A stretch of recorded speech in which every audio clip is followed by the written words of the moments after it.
এইখানে দাঁড়াও শিয়াল ভাইয়া, আমার প্রশ্নের উত্তর দিতে না পারলে তুমি যেতে পারবে না। তা কি প্রশ্ন তোমার শুনি?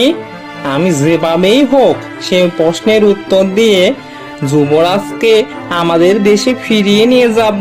তা এখন তুমি তোমার প্রশ্নের কথা বলো আমাকে। ঠিক আছে, আমি তাহলে বলি। আচ্ছা, 3 অক্ষরের নাম তার, জলে বাস করে, মাঝের অক্ষর বাদ দিলে আকাশেতে উড়ে। বলো তো দেখি এইটা কে? আরে আরে, এ আবার এমন কি কঠিন? এটার উত্তর হবে চিতল। চিতলের 3টা অক্ষর, চ, ত আর ল। আর চিতল মাছ পানিতে বাস করে। আর চিতল মাছের ত বাদ দিলে হয় চিল। চিল একটি পাখি। সে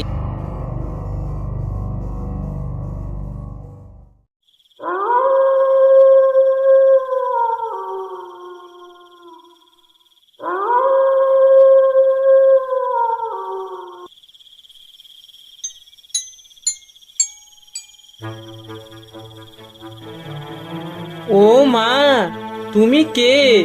এখানেই বা তুমি এলে কেন? কি চাও তুমি আমার কাছে? আমি জাদুর দেশের কাক।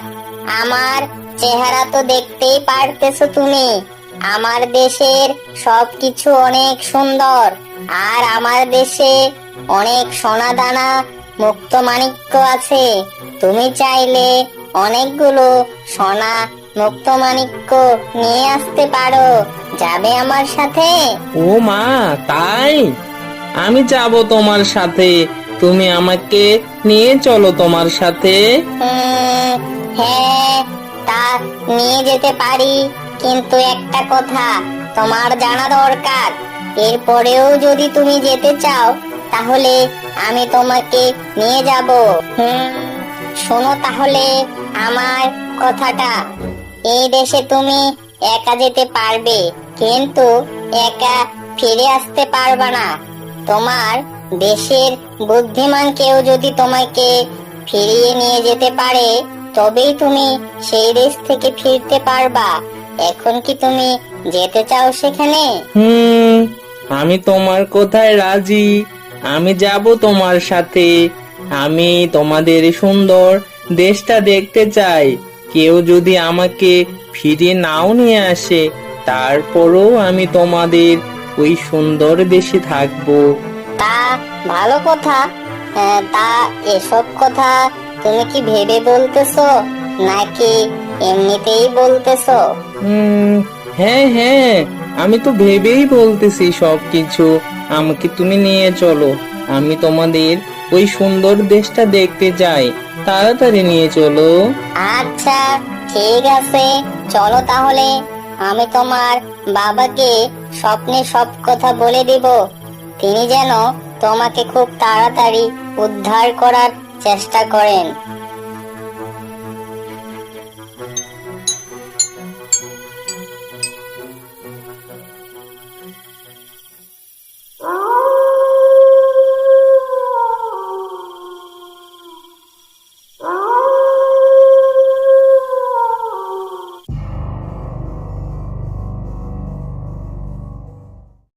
আমার প্রজারা, শোনো তোমরা, তোমাদের জন্য একটা দুঃসংবাদ আছে। কাল রাতে তোমাদের যুবরাজকে একটা কাক অচিনপুরে নিয়ে গেছে। অচিনপুর খুব অদ্ভুত একটা দেশ। সেখান থেকে একমাত্র বুদ্ধিমান ব্যক্তি আমার ছেলেকে সেখান থেকে নিয়ে আসতে পারবে। তা তোমাদের মধ্যে থেকে কে চাও আমার ছেলেটাকে নিয়ে আসতে? কে নিজেকে বুদ্ধিমান মনে করো?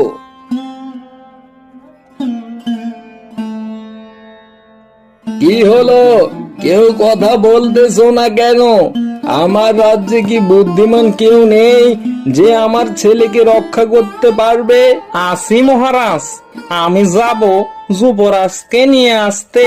কোনো চিন্তা করবেন না আপনি। বাহ বাহ বাহ, তোমার প্রতি আমি কৃতজ্ঞ থাকবো শিয়াল ভাই। সবাই যখন চুপ করে থাকলো, কিন্তু তুমি এগিয়ে এলে। ধন্য তুমি শিয়াল ভাই, তুমি ধন্য।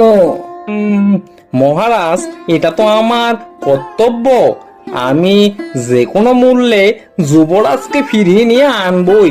দরকার হলে এই জীবন পর্যন্ত আমি বিলিয়ে দিতে রাজি আছি। বাহ বাহ, তোমার প্রতি আমি কৃতজ্ঞ শিয়াল ভাই। তুমি আমার এখন শেষ ভরসা। কিন্তু তা আজই তুমি রওনা দাও না, আমি সব ব্যবস্থা করে দিচ্ছি। এই যে শিয়াল ভাইয়া, আমাদের এই রাজ্যে সবার প্রবেশ নিষেধ। শুধু বুদ্ধিমান ব্যক্তিরা এখানে প্রবেশ করতে পারে। আমার প্রশ্নের উত্তর দিতে পারলে বুঝবো তুমি বুদ্ধিমান। তাহলে তোমাকে ভিতরে যেতে দেব আমি, নতুবা তোমাকে আমি ভিতরে যেতে দিব না। ও আচ্ছা, এমনিতে যখন ঢুকতে দেবেই না তুমি, তাহলে কি প্রশ্ন তোমার? প্রশ্নটা শুনি।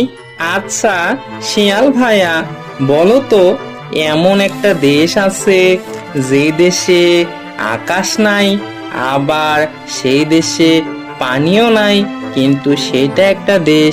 সেটা কোন দেশ বলো তো দেখি? এমন একটা দেশের নাম যার কিনা আকাশ নেই, আবার জমিও নেই। কি হতে পারে? কি হতে পারে? পেয়েছি, ওটা হবে সন্দেশ। এবার তাহলে তুমি আমাকে যেতে দাও দেখি, আমি যাই। বাহ বাবা, সাধু সাধু, আমি বুঝতে পেরেছি তুমি অনেক বুদ্ধিমান। এখন তুমি আমাদের এই দেশে যেতে পারো। এখন আমাদের দেশে তোমার যেতে কোনো বাধা নেই। এখানে দাঁড়াও শিয়াল ভাইয়া, আমার প্রশ্নের উত্তর দিতে না পারলে তুমি যেতে পারবে না। তা কি প্রশ্ন তোমার শুনি? আমি যেভাবেই হোক সে প্রশ্নের উত্তর দিয়ে যুবরাজকে আমাদের দেশে ফিরিয়ে নিয়ে যাব। তা এখন তুমি তোমার প্রশ্নের কথা বলো আমাকে। ঠিক আছে, আমি তাহলে বলি। আচ্ছা, 3 অক্ষরের নাম তার, জলে বাস করে, মাঝের অক্ষর বাদ দিলে আকাশেতে উড়ে। বলো তো দেখি এইটা কে? আরে আরে, এ আবার এমন কি কঠিন? এটার উত্তর হবে চিতল।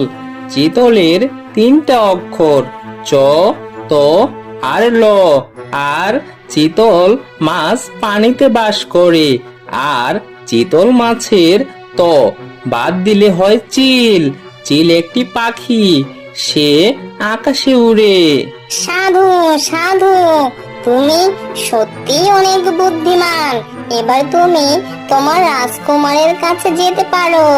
তুমি এখন যদি তোমার রাজকুমারকে এখান থেকে নিয়ে যাও, তাহলে আমরা কোনো বাধা দেব না।